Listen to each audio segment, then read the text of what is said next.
ఒకసారి కొబ్బరి నూనె ట్రై చేద్దామని మనకు ఇస్తారు కదా ఒక చిప్ప కొబ్బరిది, దాన్ని మంచిగా వాటర్ వేసి గ్రైండ్ చేసి పాలు తీసి ఈ గ్లాస్లో పోసి పెట్టాను. పోసి పెడితే నిన్నబెట్టిన తర్వాత దీనిపైన మంచిగా పెరుగులాగా గడ్డ పెరుగులాగా తేరుకుంది. అది అలాగే తీసాను ఇప్పుడే. ఇదిగో ఇట్లా. దీన్ని ఇప్పుడు మనము స్టవ్ పైన పెడదాము. ఎంత కొబ్బరి నూనె వస్తుందో ఎలా వస్తుందో చూద్దాము. ఇది ఫస్ట్ టైం ఫ్రెండ్స్. ఇదేమో వాటర్, కింద మిగిలిపోయిన వాటర్ సిమ్లో పెట్టాను ఫ్రెండ్స్. చూస్తున్నారు కదా, పెట్టి ఇలా చేస్తున్నాను. ఎలా నూనె ఎలా వెళ్తుందో ఎంత వెళ్తుందో చూద్దాము.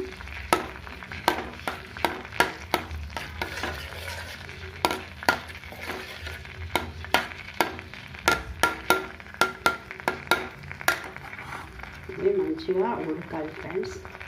ఉడికిన తర్వాత నూనె వస్తుందంట.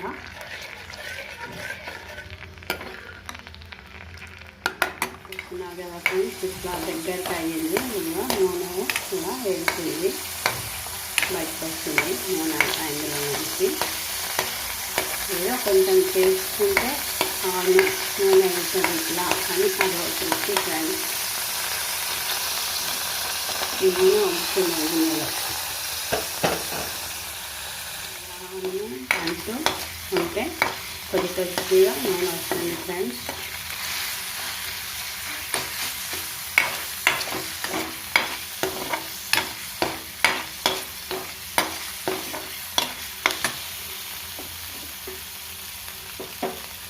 ఇప్పటి వరకు ఈ నూనె వెళ్ళింది ఫ్రెండ్స్. బ్రౌన్ కలర్ అయ్యే వరకు మనము వేయించుకున్నాం ఫ్రెండ్స్. ఇంకా కూడా లైట్గా నూనె వస్తూనే ఉంది. దీన్ని కొంచెం ఇట్లా పెట్టేస్తే చూద్దాం ఎంత మళ్ళీ ఏమన్నా నూనె చుక్కలు వస్తాయా.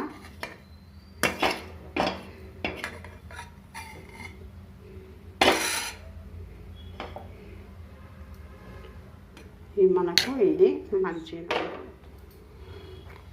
కొబ్బరి నూనె ఎంత వచ్చింది. ఒక చిప్పకి 2 times సరిపోతుంది. అదో మంచి తృప్తి. మన చేత మనం కొబ్బరి నూనె కూడా తయారు చేసామని. మీరు కూడా ఒకసారి ట్రై చేయండి. Thanks for watching. మా ఛానల్లో సబ్స్క్రైబ్ చేయండి, షేర్ చేయండి, లైక్ చేయండి, మంచి కామెంట్స్ పెట్టండి ఫ్రెండ్స్.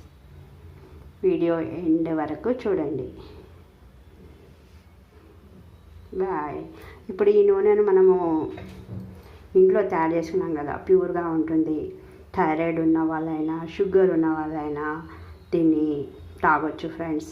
చెప్తున్నారు కదా, షుగర్ ఉన్న వాళ్ళు రోజు 1 స్పూన్ తాగాలి, థైరాయిడ్ ఉన్న వాళ్ళు కూడా తాగాలి అని. దానికి చాలా మంచిది. మనం ఇంట్లోనే తీసుకున్నాము స్వచ్ఛంగా కాబట్టి ఈ నూనెను మనము తాగవచ్చును ఫ్రెండ్స్. ధైర్యంగా తాగవచ్చును, నో ప్రాబ్లం. స్మెల్ కూడా చాలా బాగా వస్తుంది ఫ్రెండ్స్. మంచి స్మెల్ వస్తుంది.